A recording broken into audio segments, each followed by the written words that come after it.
everybody. Welcome back to the Fumble Live. Double check that you've subscribed to our channel and that you've tapped that bell so you're always in the know when it comes to the latest sports news. And now for the intros, I'm Devin Howard, you guys, and you can find me on Instagram as @DevinHoward. Chris? It's your boy Chris. You can find me everywhere at CK2K. I'm Jackie Ray. You can follow me on all things social media at JRayTheFanatic. And it's your girl, Britt Johnson. You can follow me on all social media at IamBrittJohnson. I want to take a quick second. We didn't get to it yesterday because we had a ton of stuff going on because it was Monday. But I did want to say a little RIP to Don Shula, who is one of the great football coaches of forever. Like, he coached for over 30 years in the NFL. He was part of the 1972 Miami Dolphins team that everyone chases for, because that is the team that had a undefeated record the whole season. Patriots almost caught up to them, but obviously the Giants snatched that away from them in the Super Bowl. But I want to say rest in peace. He had a long, great life. He lived till he was 90 years old. He owns the record still as the most season wins for a head coach and most total wins for a head coach, even more than Bill Belichick, surprisingly. That's how long and that's how good of a coach this guy was. So I did want to make sure we shouted him out on here before we continued on with the show. Yep. Thank you for that, Britt. Yeah, rest in peace. Our condolences go out to his friends and family. He definitely made a big impact on football. For sure. Yeah, for sure. Ball and who he blames for Lonzo's injuries. We're also talking about a pact that Melo and Lebron made. And then also getting into Derek Carr and how he feels about all these rumors going around about Marcus Mariota. So we're getting into all of that in just a minute. Chris, what do we have coming up for you in social for today? Rudy Gobert finally had something to say about people blaming him for the coronavirus outbreak in the NBA. Pretty funny. Odell is feeling really confident about his abilities if we have an NFL season this year. Giannis is annoying the hell out of his girlfriend in a 2-part video that we got. It's pretty funny. And Tom Brady impresses some people. I'm going to see if he impresses our panel. But that's what I got for post up today. I feel like Giannis in quarantine has strictly been annoying his girlfriend. That's all he's been doing the whole time. Jackie, what's coming up for you in WTF? So we have some very well-paid celebrities that are going to tell us all about how other quasi-celebrities are living paycheck to pay, or actually 2 paychecks away from being broke. So that's going to be so much fun. Also, we're going to be talking about the NFL. We know that we're going to be seeing a different, in all sorts of sports, different arenas and how that's going to work out. But these 2 ideas, bad in my opinion, but I'm going to let you guys decide. I agree with you on them. And then, Britt, any hints you want to drop about Britt's takes? My shirt is a hint. USA. That's all I'm going to say. All I'm going to say. Right. You guys are going to have to wait until the end to figure out what Britt has to say. But now let's jump right in to Need to Know News, you guys, starting off with our favorite guy, LeVar Ball. Okay, so as we know, Lonzo Ball suffered from injuries during his time with the Lakers, and LeVar was always very, very open about criticizing how the team handled his son's injuries. He had an interview with Heavy and was asked how Lonzo and Zion worked together on the Pelicans. He answered that question, but then also used it as an opportunity to drag the LA team. He said, Lonzo can play with anybody. Everybody's saying that it's his special gift. He makes everybody around him special. As long as you have the confidence and you have the coach's respect, let Lonzo do what he does.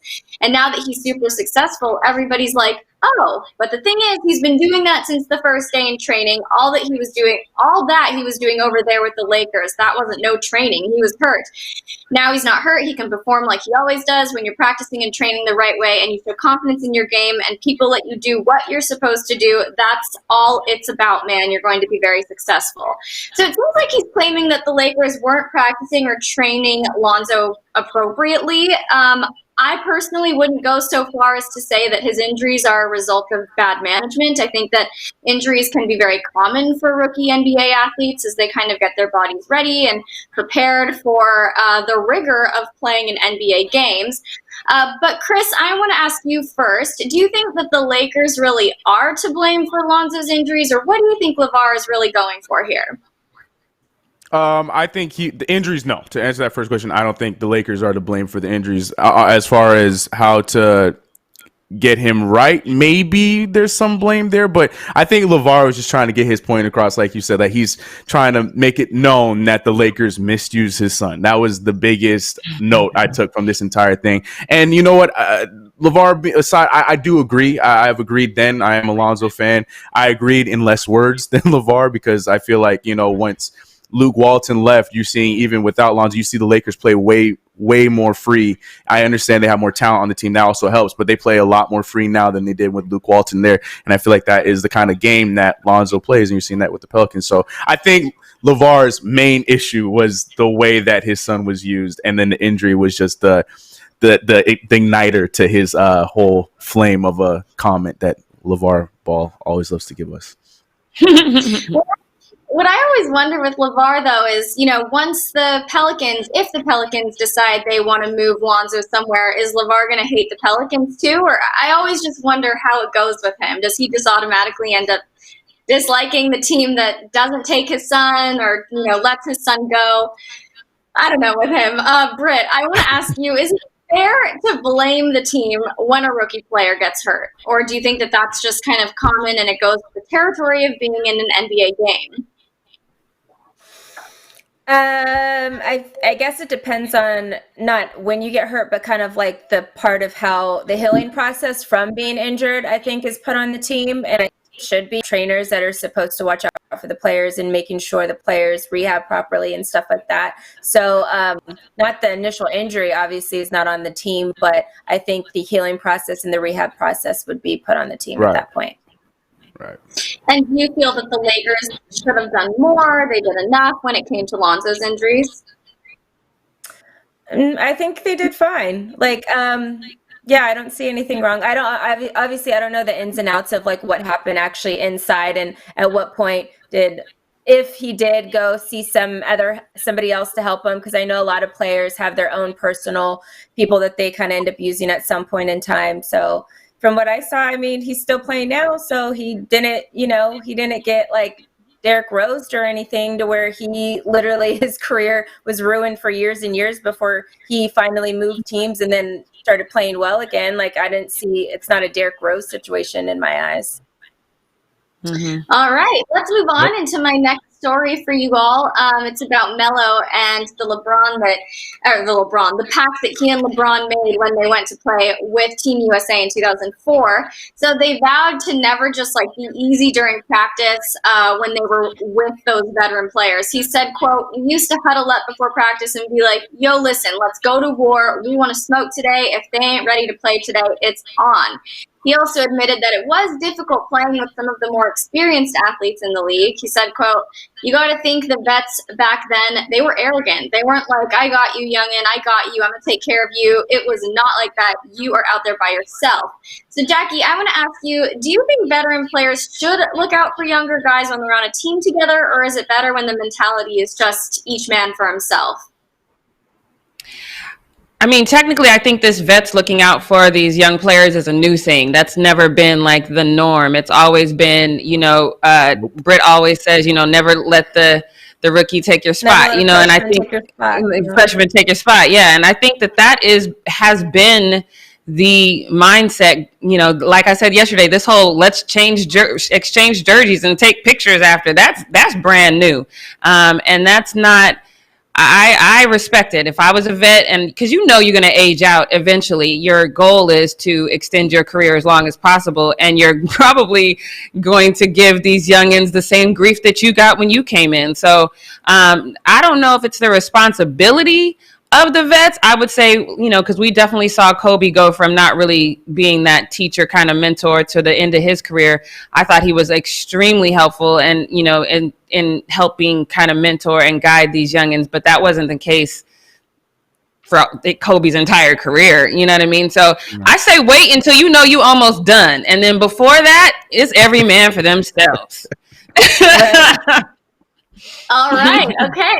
So you think that there should be a little bit of, what's the word? Like the rookie players should feel a little bit nervous. They shouldn't feel like they can rely on these older guys.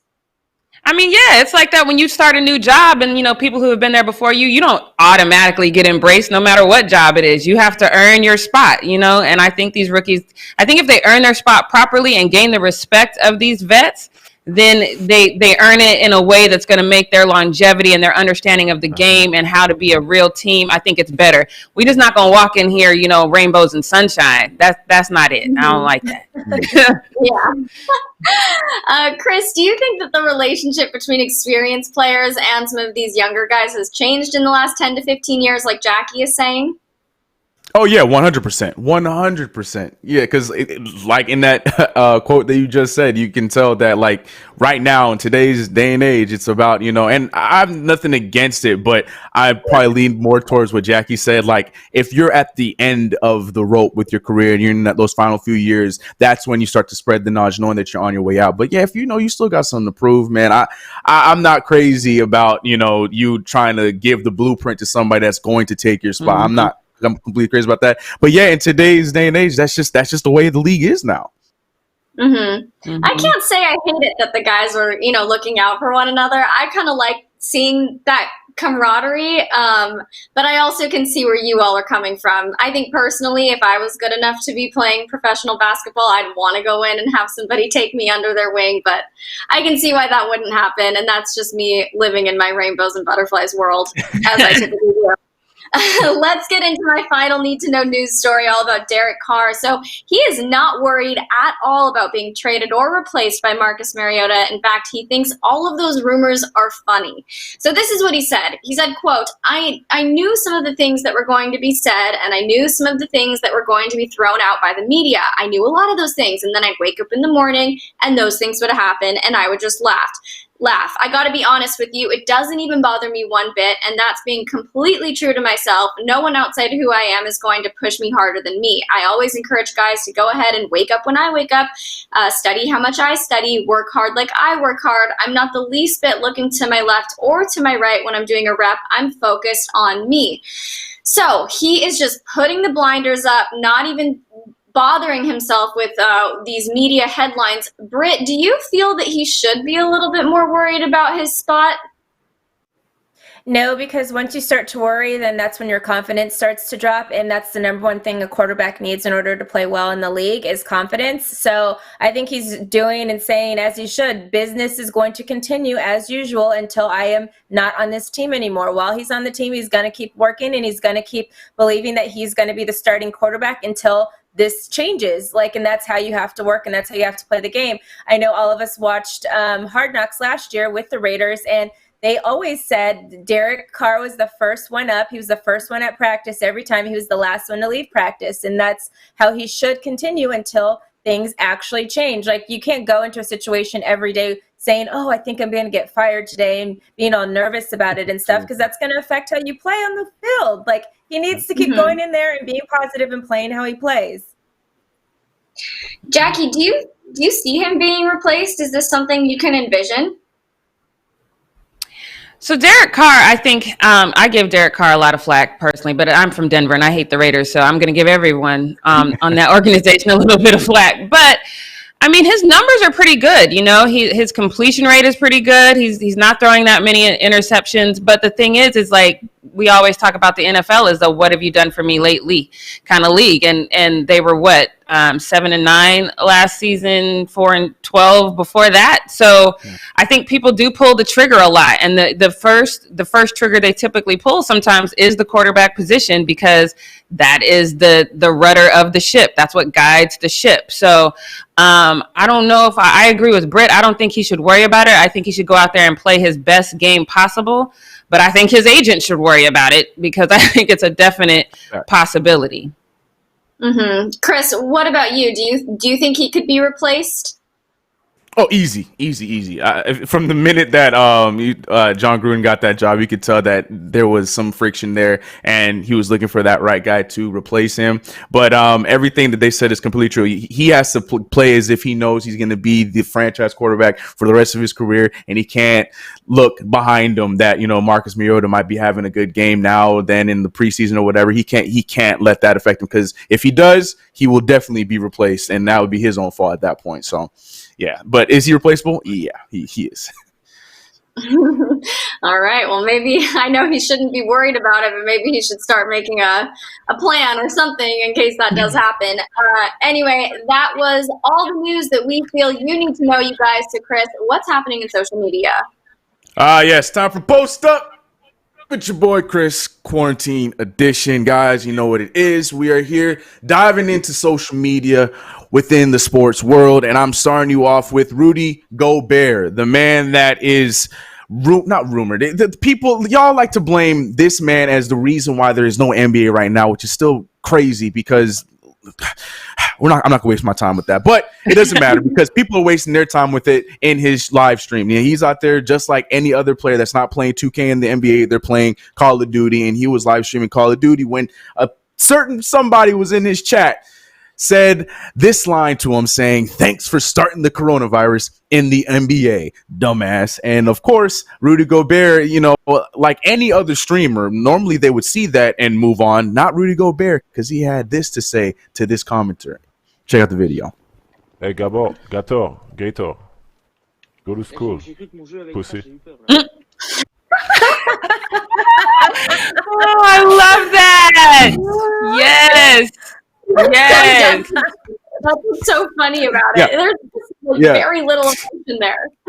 Yeah, yes, right. Exactly. He couldn't even say the dude's name right. It's just like, man, good for you, man. Get your clap back in. Proud of you. It's oh my God. Because that the minute now that he says that, now everybody's gonna say something about him saying something. It's just like, Rudy Gobert. But hey, you got your word in. It worked out. You got your laugh. Yeah. Moving on to a confident Odell Beckham Jr. He says that he is ready for the season. This is going to be his year. He dropped he has a YouTube channel now where he is, talking about, the rehab and the back and forth with his injury from last season and the whole situation with the Browns. He's been talking about that stuff lightly in his YouTube channel. But in his recent video, he dropped this quote that Bleacher Report Gridiron dropped on their page saying, "This is probably going to be one of my best seasons. Bigger, stronger, faster. It's just my time."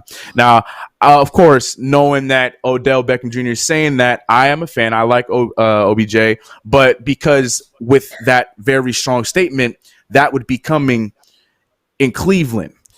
So I have to ask Jackie, the please trade Odell Beckham Jr. leader. Do you think that if he stays, no trade is made? I know you want him to be traded, but if no trade is made, do you think a healthy Odell can achieve this goal that he set for himself in Cleveland next season, if there's a season? Of course, I think he can. I think he can achieve anything he wants to if it's more about can Baker Mayfield get him the ball. But if he gets him the ball, I think he can go up and get it.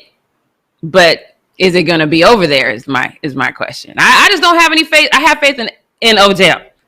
That is the extent of my faith when it comes to Cleveland. That my faith starts and ends with Odell. That's it.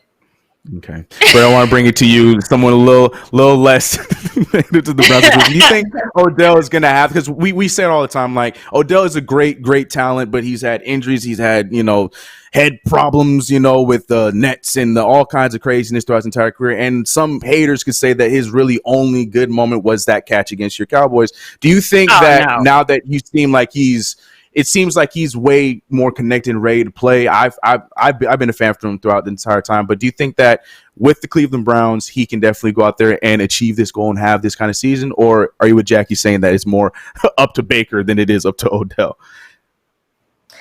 First of all, there was a lot of shade thrown in there with the Nets thing to his head, and then you want to put shade on me because there was. I would thank you. Whatever.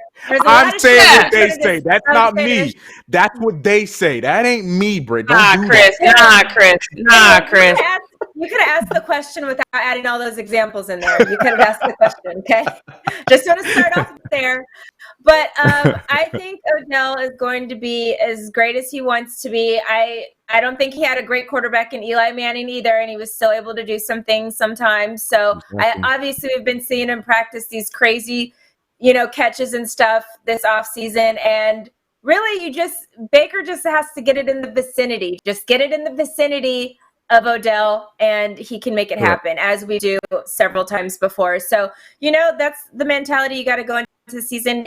Control the controllables. He can only control his crazy catches and the things he can do, and making sure he's following the play and the routes and whatever, and let it happen from there. Like, we can all tell what's happening on the field, and we all know if it was a Baker mistake or an Odell mistake. So I think Odell just goes in there and controls what he can control, and he's been working really hard, according to his Instagram, this offseason. So hopefully that turns into play. He does actually look stronger than he did before. Like, he looks like he's put on a couple like healthy pounds and stuff. He's turned into like more of like a man body, I'm excited to see what he has coming this year. And like I've been saying before, I think this should play out, being a young quarterback and stuff. I think it should play out and see what happens with that team. They didn't have much time together. They were just getting all the kinks out this past season. So who knows? Exactly. We'll see. But he's going to control what he can control, and he's been working really hard. So I'm excited. Yeah, I expect to see a better Baker. We saw the one side of Baker in his rookie season, and then we saw the other side of Baker last season. So I expect to find that nice medium, and possibly go back to where he started in his career in the NFL. Maybe go back to the star that Cleveland hopes he could be. And they got Chase Keenum over there, so maybe that'll light a little fire under his butt that he has to actually play on so he get benched. But anyways, shade aside, like I said, I do like Odell. I just had to, throw those things in there because that's what we're supposed to do, right? We're supposed to just, agitate Odell. That's not what it's about.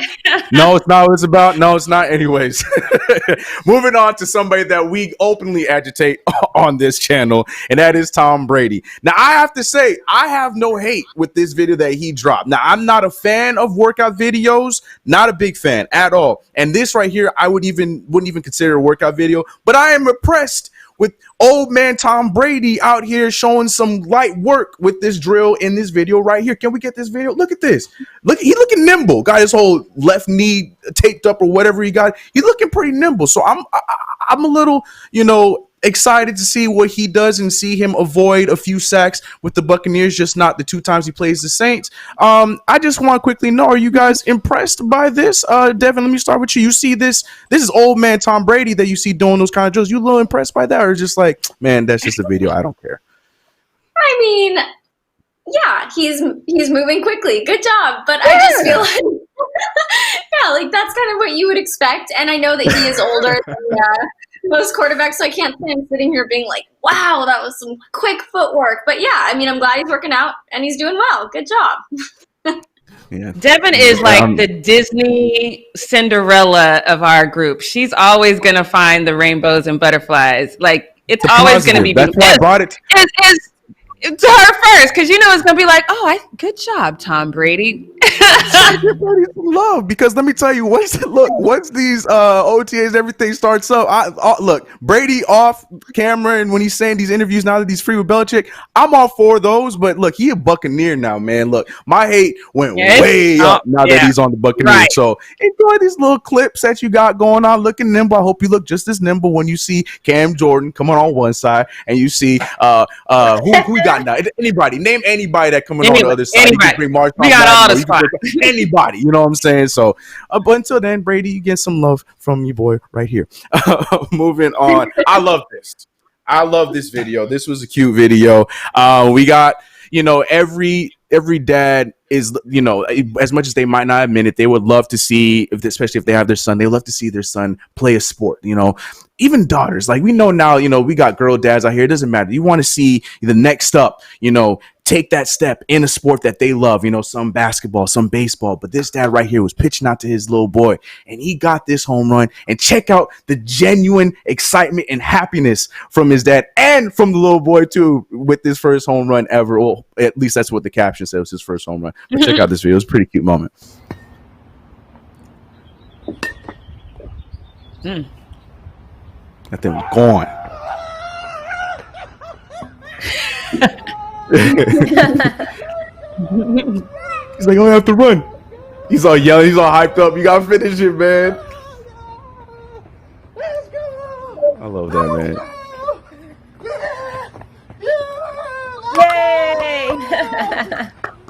Yay! Dubs him up. I love this to pick up. And just this silence. They're just both enjoying. I thought that's adorable, man. I love that. This makes me sad because Little League was canceled last week. Their World Series was, and it makes me so sad to see another little kike just running around, hitting home runs. Yeah. And at least he's still getting, staying ready, getting right, because hopefully then in those kind of games, maybe this little man will be seeing him playing those little league finals and whatnot. So that'd be pretty cool. But that's a dope moment. Love that. Now, from a cute moment to a funny moment, I don't know if I could call it so cute because I know Mariah, who is Giannis Antetokounmpo's girlfriend, she might look like she's joking, but sometimes I wonder if she's a little bit serious. So Giannis was getting under her skin in this first video, talking about he ain't got no money, he's broke. I don't know what the conversation's about. I don't know if it's rent. I don't know if he was supposed to pay a bill on the first. I don't know what it is, but he is trolling the hell out of Mariah, talking about he is broke and he ain't got no money. So here's his first video. Friday. It's Monday. I have no money, I said. She's paying him no attention. The first was on Monday. So there's a bill that was supposed to be paid, and he obviously probably forgot. Now he's all playing the card like, oh, I ain't got no money. Giannis, we know the paychecks that you got. So that being said, Mariah's ready to leave. She wants her own place, and you gonna pay for it. So here's video number 2. I have no money for you, bro. Did you find my apartment yet? What apartment? What you talking about? My apartment. Why do you need an apartment? Because I can't stand you. Oh my God. I love it. It's cute. It's funny, but sometimes I'm telling you, sometimes I take it a little too serious. But that was a good moment. That's it for me on Post Up. Well, that is the perfect transition story into Jackie's first WTF. I know we have some crazy things that happened recently, so fill us in, Jackie. Yes, you guys, I'm excited, sort of, kind of. I don't know, maybe I'm a little scared because here in California, Governor Gavin Newsom has decided he's going to loosen restrictions. So a lot of businesses are going to be open, obviously not in full capacity, but, they're going to be allowing some restaurants to open, but you still can't go in and dine in. The malls aren't going to be open, but you can go to retail now, and the beauty supply stores are going to be open. This is big for me and my hair, but but we still don't know. The big question is, what does this do for our sports? The NBA has allowed people to do practice. We know that they're probably looking at June or July to resume. But the NFL is saying, we're going to still do business as usual. Obviously, there's going to be some revamps in how many people are in the stadium, and we're not sure exactly what that's going to look like yet. However, there is an idea on the horizon. Peter King of NBC Sports says that it's going to include no drinking and no old people. So I think this is probably the dumbest idea I've heard thus far because there's a lot of healthy old people. I literally was walking the other day and an old man lapped me. That's embarrassing, but it literally happened. There's a lot of healthy old people. And if you're trying to say, oh, well, old people can be negatively affected by COVID-19, technically you're doing age discrimination, number one. And number two, African Americans are the most diversely impacted the most from COVID-19. So that is a very slippery slope if you're going to start discriminating based on that. I think that is a horrible idea. Their theory on not doing the alcohol in the stadiums, I think we can all agree that's not a horrible idea because we've seen enough ridiculous fights to think, okay, maybe.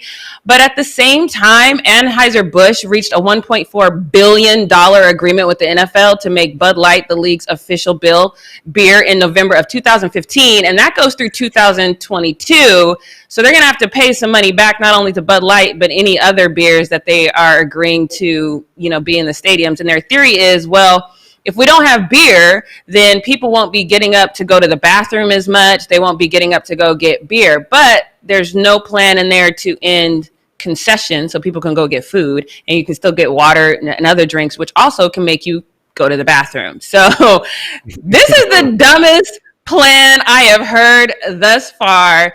So I'm just going to ask Chris. Chris, do you think that the no alcohol plan, aside from the no fighting, which obviously can spread COVID-19 too, do you think that this no alcohol and no old people plan is a good plan? Of course not. And you beat me because I was going to say, are they going to be selling water? Are Coke still available? there's still going to be liquids consumed and bathrooms will still have to be used. I understand the thought process because you drink a lot of beers, then you got to go to the bathroom, and then you keep going to I get that, but at the same time, look, that you're still going to be selling liquids and people are still going to be using the bathrooms regardless. And the old people thing too, like that is, look, I don't know how no one's in trouble for them blatantly saying that, because I feel like that's just somebody waiting for somebody on social media to be like, that is ageism, and then that's going to turn into a whole thing in itself. So I'm going to stay away from that one, but it's ridiculous. They're trying, but I keep trying. Plus old money. I mean, when you talk about rich people, they have a lot of money, and so they probably have box seats. Like what are you talking about? Devin, what were you going to say? I did a story about this morning, which may be up now or it might be coming up after the live show. Yeah, so I talked about this. So what I was thinking was everybody is probably just going to get hammered beforehand, as they likely already do. So that's not going to prevent people from going to the bathroom over and over and over again. And for me, I feel like I understand that they want to protect old people, but saying if you're over the age of 70, you can't come into the stadium is definitely going to have some negative attention. I think it just needs to be enter at your own risk. Or if you're going to be buying drinks or beers, like hand out a antibacterial towelette with it. Like people just need to kind of take the responsibility onto themselves, I think, and realize that they could be exposing themselves to something, or maybe they're going to be fine. Right. Yeah. Maybe have everyone sign a waiver, enter at your own risk or something. Britt, what were you going to say? So, my college campus did this my junior year. They actually switched to we became a dry campus, and literally, to Devin's point, everyone just got really, really drunk before the game. And so everyone was like passed out by halftime. And every time after the game was over, everyone saw little tiny bottles that everyone would find sneak in their bras or whatever all over the place anyway. So that part doesn't make sense. The old people thing, I mean, most states right now are even doing, when they're opening up stuff again, they're saying like, if you are still at risk, you need to keep your butt home. You don't need to go. So ageism, to my knowledge, is not against the law. Like they do ageism all the time. Like, oh, you can work here if you're this age to this age. We're hiring people for this age, and yada yada. So I don't think ageism is actually a covered constitutional like law at this point. I could be wrong because I'm not a lawyer. I don't know everything, but I don't believe it's covered by the Constitution as like a right to not, to say people can't come because they're too old, because you can tell people right now they can't go to a bar if they're under 21, or they can't go to, certain movies if they're under 17 or whatever the case. So I don't think ageism is like a thing in that whatever. And you would hope old people would stay home. Like most people hopefully have stay home anyway, but I don't know. I can't wait to tell all of my old uncles who have season tickets to the Broncos, say, now, don't you want to stay your old ass home? Like, I can't wait. Britt said you should probably want to stay home. Yeah, they should want to stay home. Enter at your own risk. If you want to come here and you get COVID-19, don't come back and try to sue the NFL. Don't bring it back. Sorry. Right. But that's what I'm saying. Sign a waiver. And that's why I think it's a slippery slope, because when you look at the statistic, it's not old people that are predominantly getting it.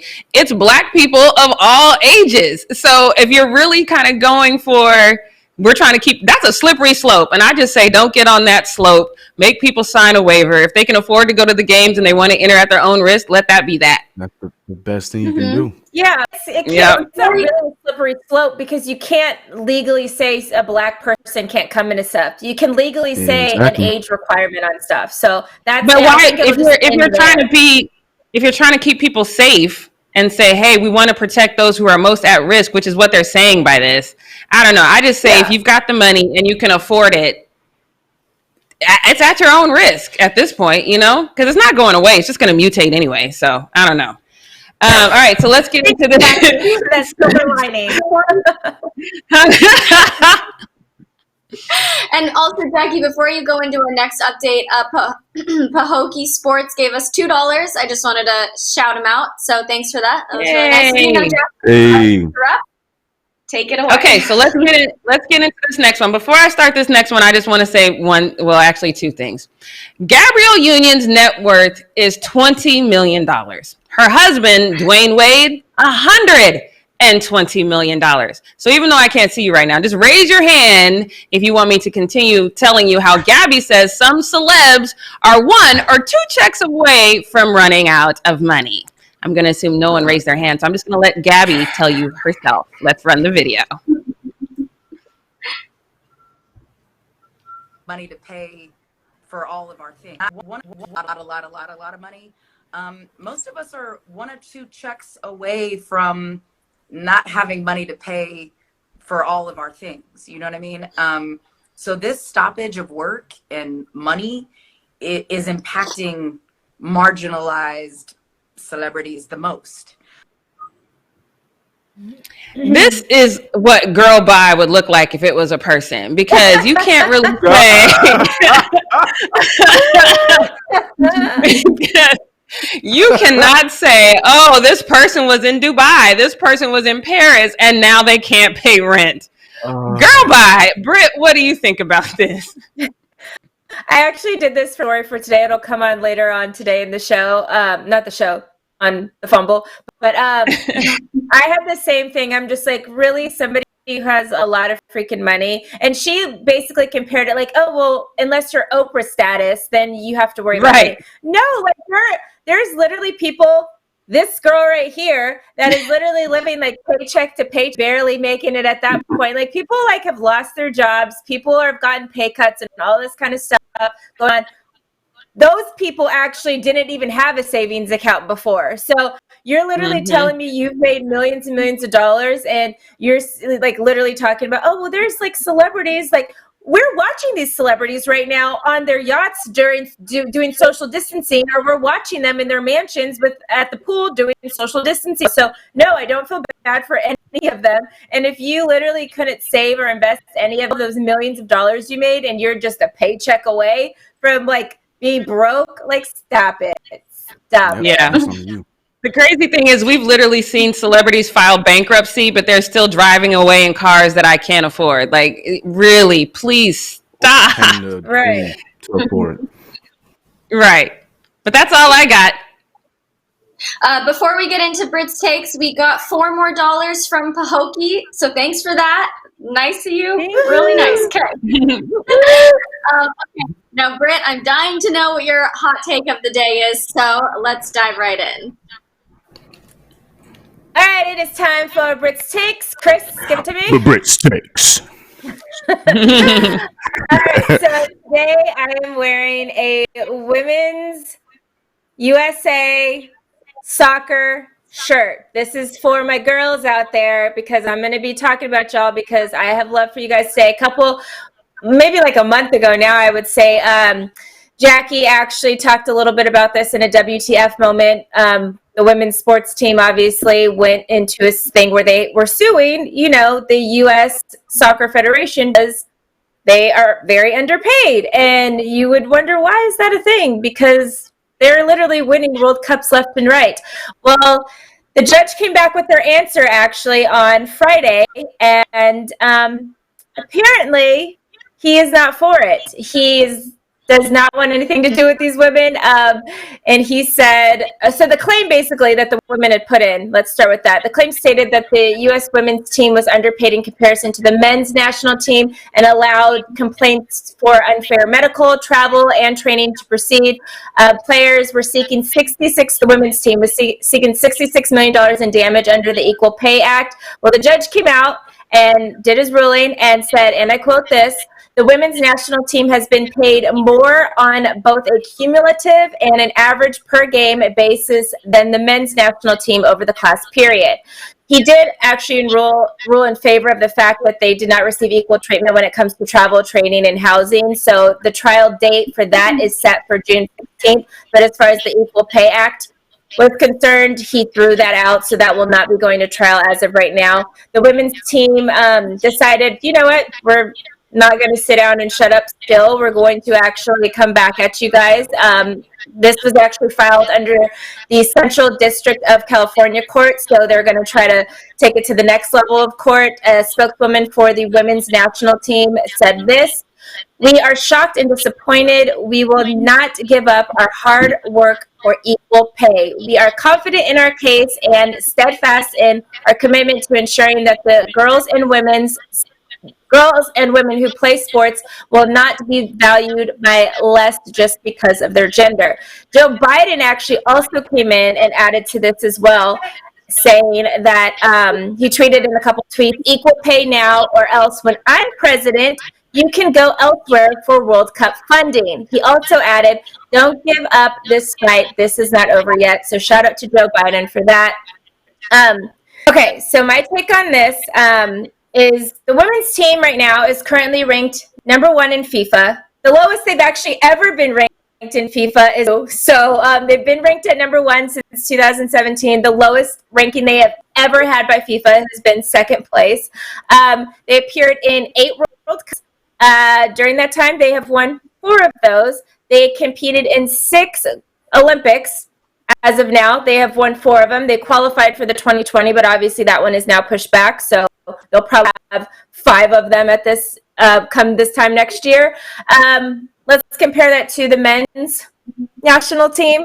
They actually have competed in 10 World Cups, so more than the women's because they started in 1930. So they've been had a longer time to play. They didn't qualify for years and years because since 1930 there have been way more than 10 World Cups. They did not qualify for the last World Cup in 2018.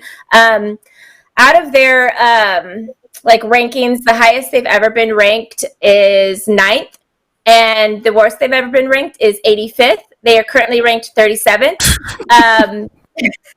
The closest they've ever gotten to winning was in 1930 when they came in 3rd place. So I know a lot of you guys, I can't look at the comments right now, but I've talked about this topic several times, so I know what a lot of you guys are thinking. It's because, the World Cup men's makes more money than the women's World Cup and blah, blah, blah.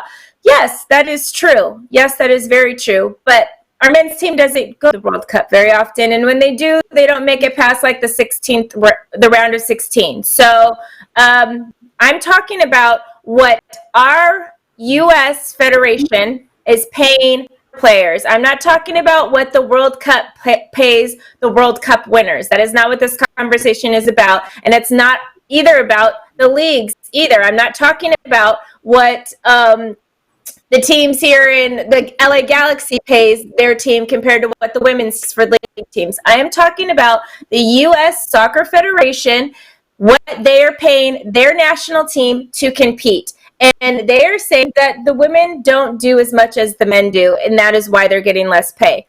That isn't true. The men don't do shit because they're not even making it to the World Cup. They're not even making it to the Olympics in order to play. So you can't sit here and tell me that the women who have won so many things literally have won more than half of everything they've ever competed in since they started competing in the World Cup. They started competing in the World Cup in 1991 and have since won 4 of the last 8. So I don't know what the least they've been ranked is 2nd place. They actually, in 1999, the World Cup was actually here in the United States, and U.S. obviously defeated China. They played at the Rose Bowl, and they broke record for selling out the Rose Bowl. 90,185 people attended that game. So people do attend. People buy their merch. Name 5 people on the men's team. You can't do it. Name 5 people on the women's team. You can do it like that. Like, the women are national stars. They're known all over the world. They're global. They're amazing. Like, everybody wants to be like this women's team. And I'm so confused why the men's team still to this moment, and a judge is going to agree with them, that they don't deserve more than or just as much as the women's team who actually even goes to the World Cup. Chris, I have a question for you. Because I think this is done, and what they argue is that it's the potential that the men, if they did make it to the World Cup, would get a larger pot of the sum, which is true. It's true, but they don't make it. So my question is, should the potential of making more money if they happen to qualify, which they don't, be the reason why the men make more money than the women's team, just because they have a potential of making more money? I think if you ask that question about any sport, it sounds ridiculous. So why is that even the conversation with this? You know what I'm saying? Especially in a situation where, like you said, women's soccer is like right, not making the same amount of money as men's, but they're actually getting there and competing to win every single time that they are there. So this is a conversation that question, and the fact that is what the judges weighing this whole thing off of, to me, that is a argument and a conversation within itself, because that to me makes absolutely no sense. Because if you hear this on any other sport, people are going to laugh it off. So the fact that they're talking about the potential of, one day, maybe when USA gets good, like, that's ridiculous to me. And that's absolutely crazy. This is, I don't understand why they're having such a hard time even giving this a fair shot, when to me, it just seems so black and white on what the decision should be made. Because we talk about all the time here with any other sport, what have you done for me lately? And they've done a lot for us lately, then to now. So I don't understand this conversation. And I hate that that's even something that's even being discussed from the judges, from the whole committee. It's crazy. This whole thing's crazy to me. I don't understand why we're still talking about this at this point. And it's being this hard to get the money. Yeah. Just speaking of money, what do you think about Joe Biden saying that when he becomes president, and I said when, I'm just saying, when he becomes president, that he literally is going to go after the U.S. Soccer Federation and stop helping them fund with the World Cup and stuff if they don't actually start paying these women equal amount of money? Me or who? Yeah, it was you, Jackie. Okay, so look, to be honest, I don't like this comment from Joe Biden, because we have, and again, this is an important issue for a lot of reasons, but as a country, we have whales to fry. We literally have much bigger things to go after. And so, and I get it from a political standpoint. If I was Olivia Pope, I would definitely tell him, go ahead and say this so you can get out there and get the woman's vote, because you got me like, yeah, hell yeah, but then deep down inside, I'm like, well, wait a minute, we got other stuff we should be talking about. So from that aspect, I don't like it. And I think it's just a ploy to get the women's vote. And I think it probably worked, but there's other things that I need him to talk about other than this, personally.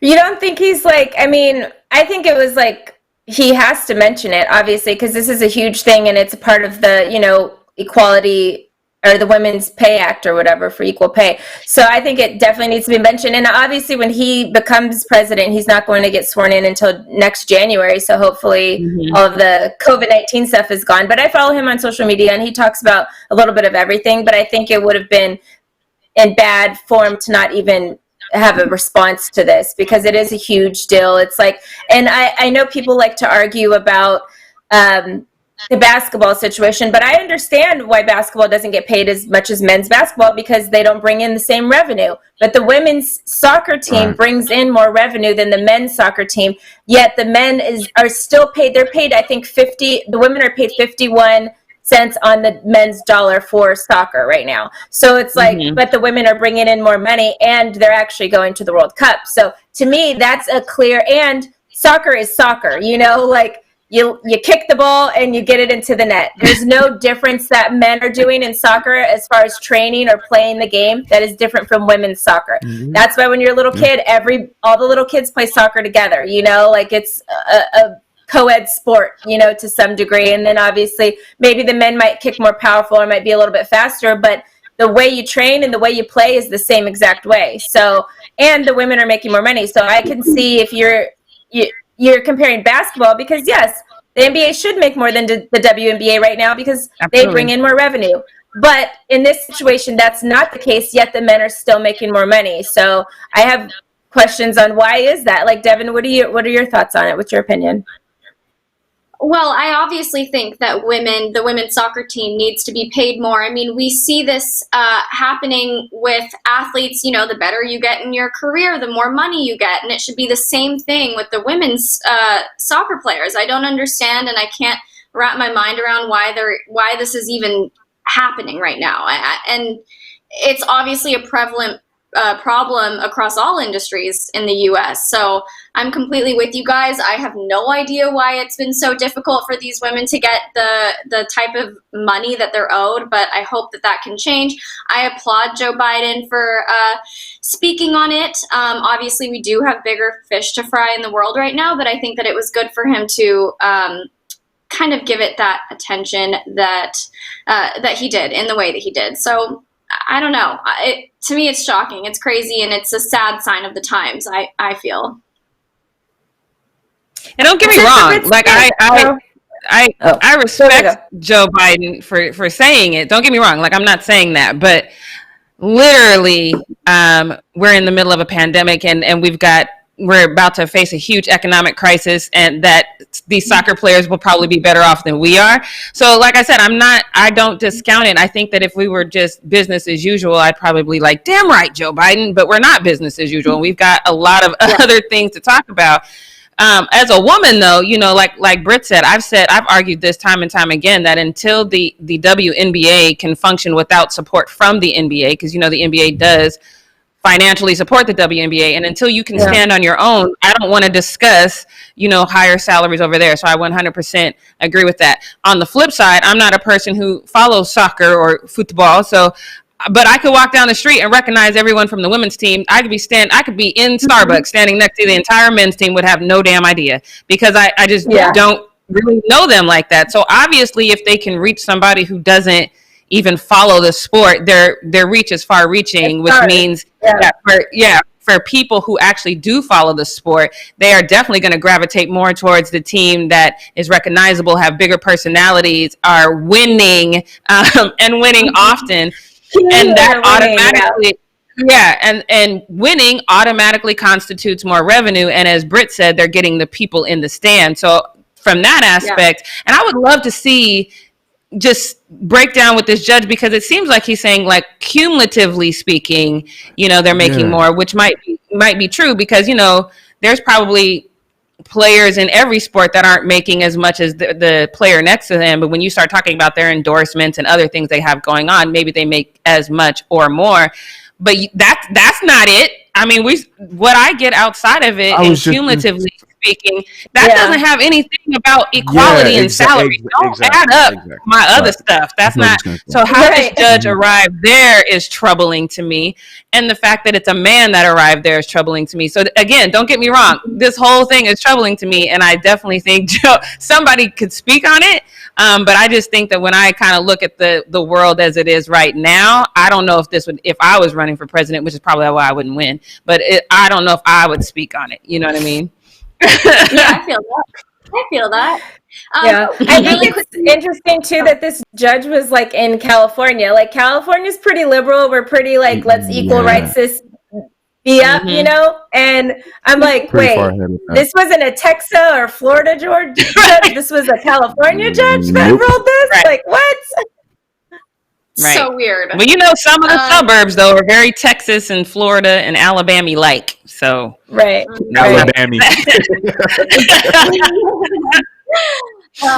Chris, you actually have some off-topic news to share with us, right? I do. Okay, now I hopefully, I think we all feel the same way I do. I'm a huge fan of formerly known Ron Artest, then known as Meta World Peace. He has changed his name again, guys.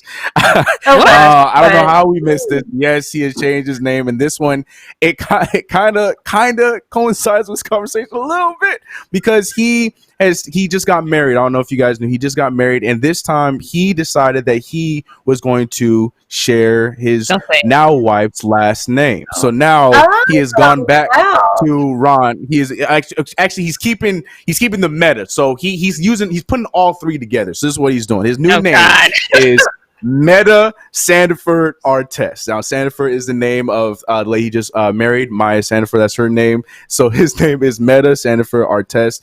And I don't know if that means now I'm assuming she would go to Sandiford Artest as well. But Meta out here sharing names. He put all three together because he didn't go Ron Sandiford Artest. No, he went Meta Sandiford Artest. So I just thought I would share that very fun little nugget to you guys because Meta